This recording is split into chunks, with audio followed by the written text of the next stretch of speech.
Caudal analgesia application with bupivacaine in a pediatric patient with glucose 6-phosphate dehydrogenase enzyme deficiency. Case report.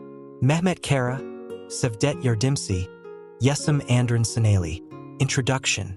Glucose 6-phosphate dehydrogenase, G6PD. Deficiency is one of the most common enzymopathies resulting from mutations in the G6PD gene linked to the X chromosome caused by inherited mutations of the X-linked gene G6PD.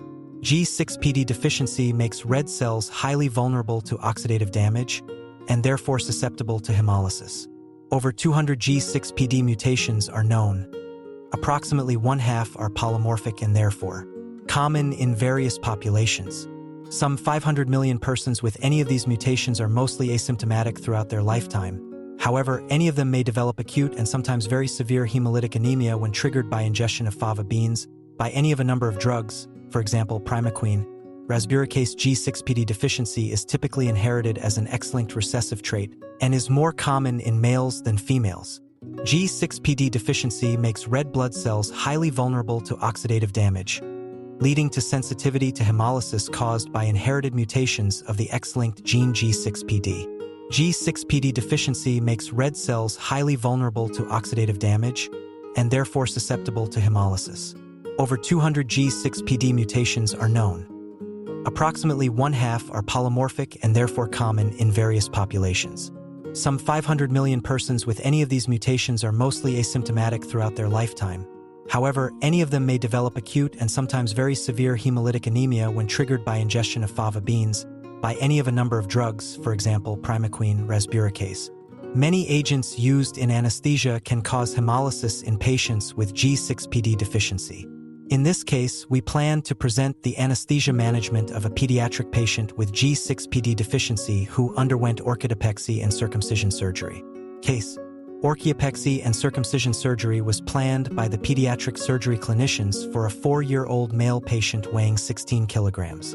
Parents of the child expressed that G6PD enzyme deficiency was diagnosed by the pediatric hematology clinicians at the age of 2 due to prolonged jaundice, and the patient did not develop hemolytic crisis before or after this diagnosis.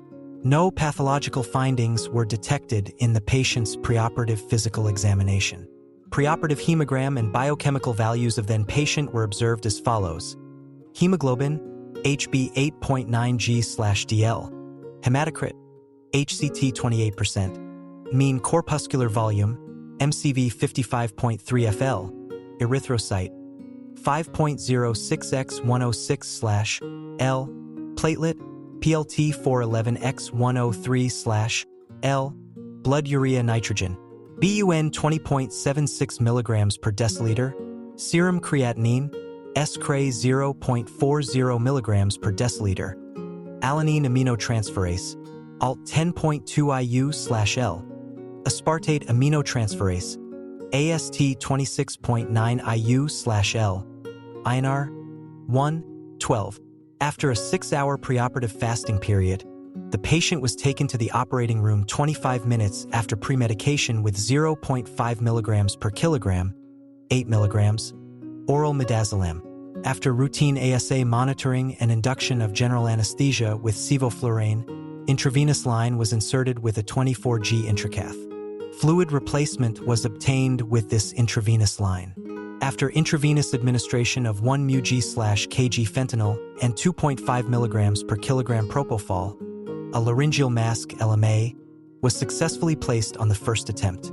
LMA's appropriate placement was confirmed by auscultation of both lungs, which were sufficiently and equally ventilated. After sterile staining and draping, the caudal space was located. In the right lateral decubitus position, after confirmation of the caudal needle's correct placement, 1 milliliter per kilogram 0.25% bupivacaine was injected in the epidural space for analgesia.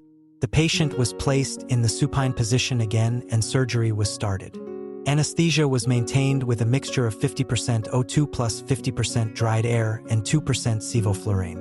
No muscle relaxant was used during induction and maintenance. During the operation, which lasted approximately 80 minutes, no complications such as hypotension, hyperthermia, hematuria, which could be signs of hemolytic crisis, were observed and the patient did not require additional opioids. At the end of the operation, the laryngeal mask was removed without any problems when spontaneous breathing became adequate and regular. In the recovery unit, the patient, who did not have any hemodynamic or respiratory problems, was transferred to the pediatric surgery ward. 24 hours after the operation, HB 8.6 G/dl, HCT 27.2%, MCV 55.3 FL, erythrocyte 4.95, ALT 8.5 IU/L, AST 21.2 IU/L, direct bilirubin 0.243 milligrams per deciliter, total bilirubin 0.835 milligrams per deciliter, BUN 10.7 milligrams per deciliter, SCRE 0.46 milligrams per deciliter values were observed.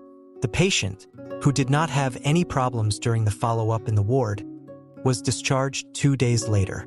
Discussion. G6PD deficiency is a very common disease in which a severe erythrocyte enzyme defect results in acute hemolysis after exposure to an oxidative stressor caused by a mutation linked to the X chromosome and caused by inherited mutations of the X-linked gene G6PD. G6PD deficiency makes red cells highly vulnerable to oxidative damage and therefore susceptible to hemolysis. Over 200 G6PD mutations are known. Approximately 1/2 are polymorphic and therefore common in various populations. Some 500 million persons with any of these mutations are mostly asymptomatic throughout their lifetime. However, any of them may develop acute and sometimes very severe hemolytic anemia when triggered by ingestion of fava beans, by any of a number of drugs, for example, primaquine, resburicase. The G6PD enzyme found in erythrocytes catalyzes the first step in the pentose monophosphate pathway of carbohydrate metabolism to protect the cell from oxidative damage. G6PD is involved in the production of nicotinamide adenine dinucleotide phosphate, NADPH, which is necessary to maintain normal intracellular glutathione levels. Glutathione is responsible for the destruction of oxidant substances formed in erythrocytes due to various external factors such as drugs, infections, and metabolic problems. The reason for hemolysis in G6PD deficiency is that erythrocytes cannot maintain glutathione in a reduced state when exposed to an oxidizing agent. The line of defense against oxidative stress is directly proportional to the current enzyme activation in the patient. While G6PD deficiency normally has little or no clinical effect, G6PD activity increases in oxidative stress situations and increases the cell's reducing capacity. Acute hemolysis may develop in people with G6PD deficiency because red blood cells cannot be protected from oxidant stress. While no clinical findings are observed in people with G6PD deficiency under normal conditions, acute hemolysis may occur in situations that cause oxidative stress, such as infection, metabolic problems, and some medications diagnosis, and medication use implications of glucose 6-phosphate dehydrogenase, G6PD. Avoidance of the situations that may lead to oxidative stress in G6PD deficiency is the basis of treatment. Therefore, pain that may cause acute stress in these patients must be well controlled perioperatively. Hemolysis is common in the first 3 days after surgery. The severity and duration of hemolysis vary among patients. The agent causing hemolysis should be removed from the body as quickly as possible. Acute hemolysis may be self-limiting or may cause symptoms such as headache, cyanosis, tachycardia, dyspnea, substernal or lumbar pain, fatigue, hemoglobinuria, jaundice, and scleral icterus. Hemoglobinuria may be the first finding in the intraoperative period. If hemolysis is mild, supportive treatment may be required, and in severe cases, severe hemolytic anemia may develop, rarely requiring erythrocyte replacement. Blood transfusion is generally recommended when HB falls below 7 G/dl, or if hemoglobinuria persists when HB is between 7 to 9 G/dl with its severe sequelae of bilirubin neurotoxicity and the potential of death, is the most devastating manifestation of G6PD deficiency.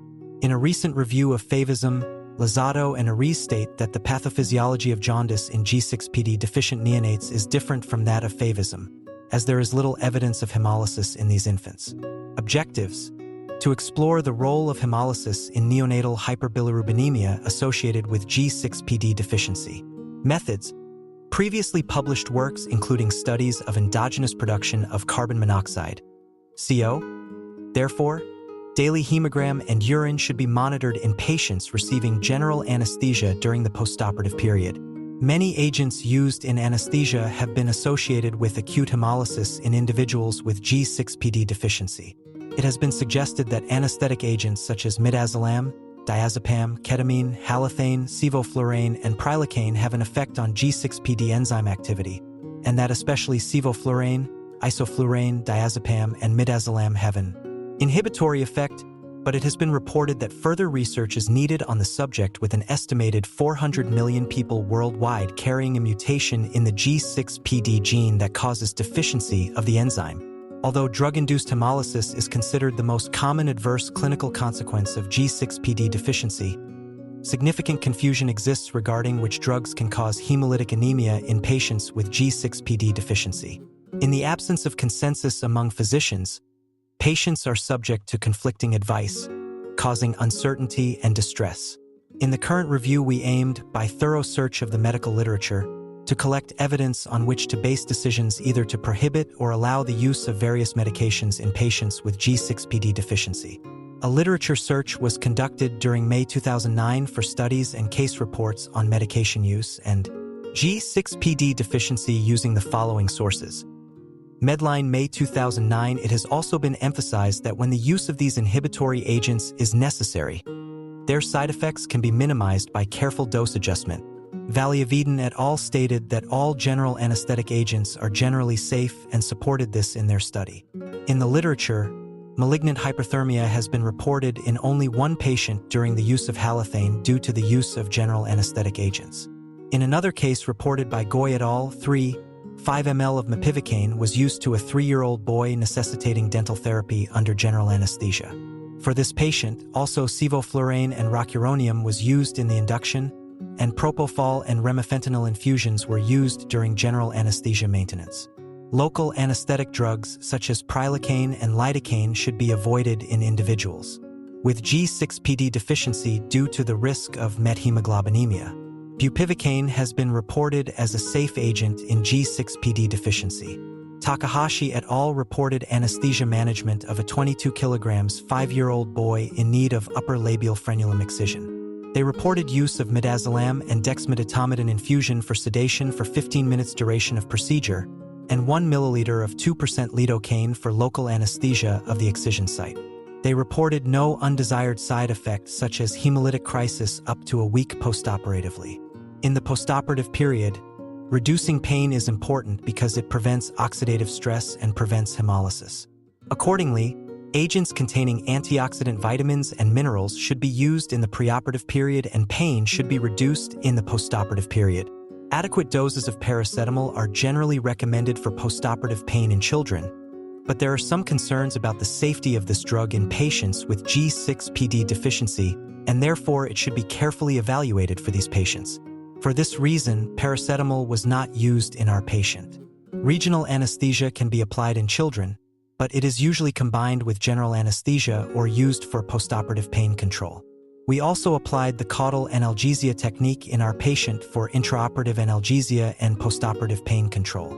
Successful postoperative analgesia was achieved in our patient whose visual analog scale, VAS, value did not exceed 2 for 30 hours after surgery, and who did not require additional analgesics. In Gomez et al.'s reported case, a 45-year-old man with G6PD deficiency having laparoscopic low interior rectal resection, general anesthesia management were performed with total intravenous anesthesia with propofol 5-3 mg/kg/h, rocuronium 50 mg, fentanyl 350 micrograms in total, and 8 milliliters bupivacaine 0.125% in concentration was used, and they reported no unfavorable effect. There is ongoing debate about which medications are safe for people with G6PD. Our patient was restless and anxious preoperatively, so oral midazolam was administered before surgery. Sevoflurane was used for induction and maintenance, but it did not cause hemolysis and did not compromise the patient's stability. In order to reduce surgical stress and pain, our patient was provided with adequate pain management with the Caudal Analgesia technique.